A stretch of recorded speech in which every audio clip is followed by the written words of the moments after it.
Hello, everyone, and welcome to another episode of Cybersecurity Weekly. I'm your host, Fred Cobb, Executive Vice President of Services here at InfoSystems. Along with me is my sidekick, Chad Waddell, Senior Security Consultant, also at InfoSystems. And Chad, today I thought we would take a time out to talk a little bit about what's in the news right now. Right, yes. It's important to understand that the cyber criminal out there, they watch the news. Yeah. So there's a lot of things happening right now with phishing scams, with other types of attacks that are related, unfortunately, to all the news that's happening with the coronavirus. Yeah. So a lot of the major companies such as Trustwave, such as Proofpoint, they've been reporting in examples of the types of email campaigns that are out there right now that are targeting individuals, targeting folks sitting at their desk working, targeting consumers at home with, hey, click here to get the latest and greatest on what you need to be doing to protect yourself to avoid getting the coronavirus, things of that nature. So again, it's kind of a sad commentary on society. Of course, there's always the criminal element out there, but the fact that criminals would stoop to leveraging something that's so serious as a worldwide outbreak of coronavirus and using that for monetary gain. Yep. Yeah. So can you talk a little bit about some of those examples and just applying logic, Sure. As a human being, and how to avoid those types of scams? Yeah, so it's nothing new. This happens with all kinds of different topics, all kinds of different types of emails. I mean, we all heard about the Nigerian prince email. Of course, that wasn't necessarily like a hot news item, but it's something that a lot of people would receive back in the day. So specifically dealing with coronavirus, they're utilizing whatever's hot and new in the news. So there may be tax season, people doing their taxes. This is an election year. That's going to be a big hot topic people are going to click on. Yeah. So and then also on social media sites, you're going to see the same kind of posts on there. So people tend to, just like they might send chain emails, they may post stuff on social media and not realize that it goes to some site that pulls down malware onto their system. So I think the main thing to do is always take a step back when you receive an email, suspicious or not, but obviously if it's suspicious, you should scrutinize it heavily. But it's just practice some healthy skepticism. When you're looking at these emails. For example, some of the tactics they'll use you want to look for when practicing the skepticism is a sense of urgency. You need to click on this now. Right. This is important. This is urgent. You need to click on this. You need to change your password, whatever. And it makes you want to go ahead and click on it right away. You need to ask yourself the question, why am I receiving this email? So if you get an email from the CDC, did you ever sign up for emails from the CDC? I doubt that. Probably not. Yeah, has there been a news blast out that the CDC is going to send out a global email distribution telling you how to protect yourself? No, I haven't heard anything like that on the news. Absolutely not. And why would they have your email address? So it's just those important things to ask. You gave the example of Proofpoint, and there's some other organizations that have posted information that has come from these phishing attacks.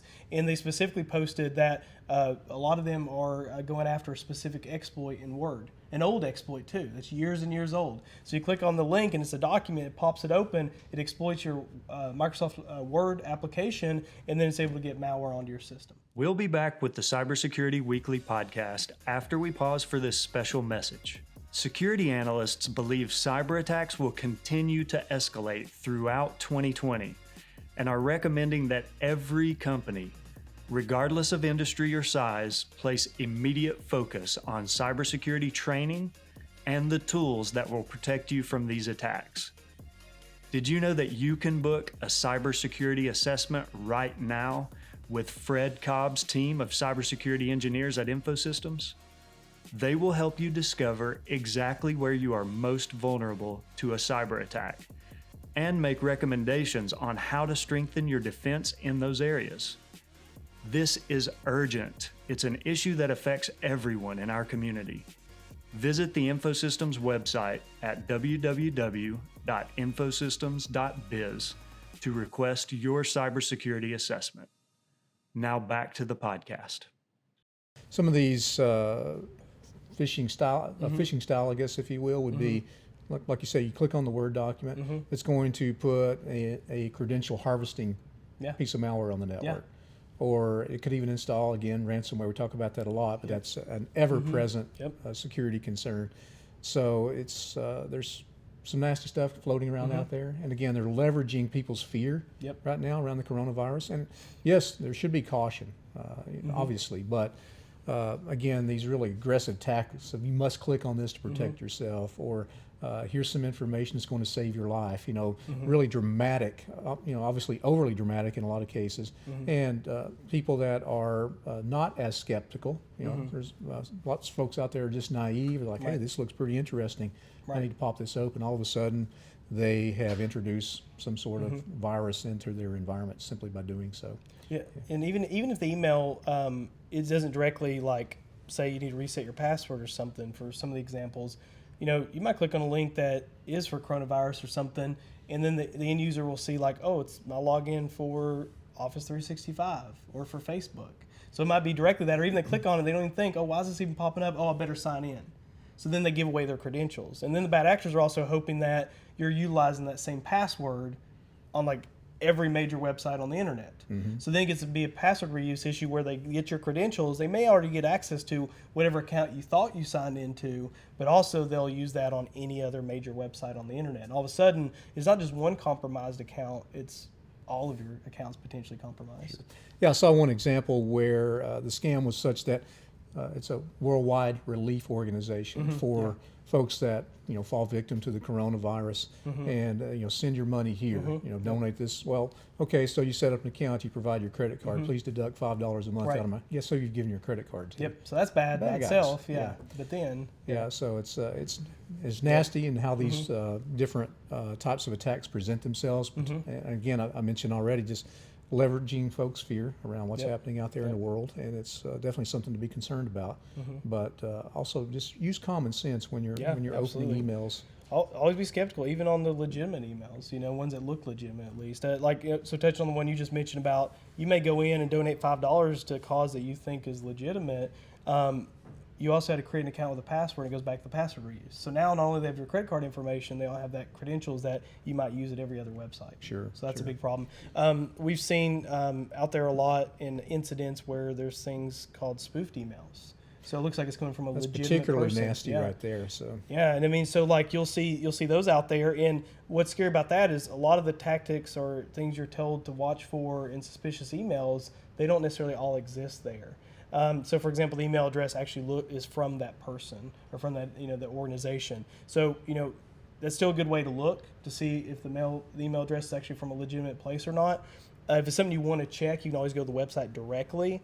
But sometimes it could be from that person. You really got to look at the email and scrutinize it. Okay, this person's asked me for a bank transfer. Would this person ever ask me for that? Is that normal? A big other phishing thing we've seen a lot is someone will get an email saying they need to buy $3,000 of gift cards.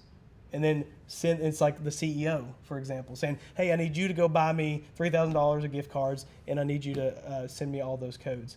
And there have been cases of people going out, buying those gift cards, uploading it, and then they find out after the fact, that wasn't the CEO that asked me to do that. I was on a customer site this past Monday. Yeah. And I was sitting in around with various C-suite members. Yeah. And they had gotten that same attack that same day, and one of the workers there had fallen victim to the credit card, not the credit card, but the gift card scam. Yeah. So it's just ever present. So it's hard to cancel a credit card transaction. If it's not a credit card, it's gift cards, and they've already spent the money. It's already happened. Sure. So yeah. Well, if you had to sum it up, just what's some sound advice in trying to protect yourself and avoid these types of outbreaks? The internet is a dangerous place. So not just for websites, but for email. And we've gotten to the point where social engineering, where people try to exploit human vulnerabilities, where we might sympathize or empathize with certain things like coronavirus epidemics, or trying to help people or be afraid of it too. So they try to exploit those human vulnerabilities and the human side of it. So you always want to take a step back and just scrutinize and be skeptical about all these emails you get in, these social media posts, especially with something that feeds into, something you already believe or something you're looking into or something you fear. Take a step back. Don't let the emotional side pull you in too much. Like I said, if it's something you legitimately want to look into, go to the website directly. Don't click on the link. Just think about the contents of the email, why you received it in the first place. does it make sense that you're receiving this email from this organization or this person? How are they phrasing things? Are they does this, if it's a friend that sends you an email, it looks like it's from a friend of yours, and they send you a bunch of random links in there, is that normal for them to do that? And especially with something involving like money or transferring things, like if it's within organizations, say with a gift card example, pick up the phone and call that person. Try to get in touch with that person and say, and this is something to address policy-wise for an organization. Ensure that other people have to be involved to make those kind of transactions. Yeah, especially around the spoofing piece of it. Yeah. If something looks like it came from the person that you would typically get that type of email from, but your spotty sense is up a little bit Yeah. on why would they be asking for this specific thing? Why would they be asking for this bank transfer? Pick up the phone, like you said. Pick up the phone call. Can you verify? You're asking for this. That's all it takes in a lot of cases. Absolutely. Again, it's rather sad that we're having to deal with this type of cyber criminal that's leveraging the world events as they're unfolding today. But it is true, and we have to arm ourselves with just good common sense approach. And it's not going away. Right. It's going to pop up in other permutations as well. Absolutely. Chad, great insight. Appreciate thank you you. sharing that with us. And thanks for tuning in to another episode of Cybersecurity Weekly. We appreciate having you out there, and we look forward to seeing you soon. Thank you.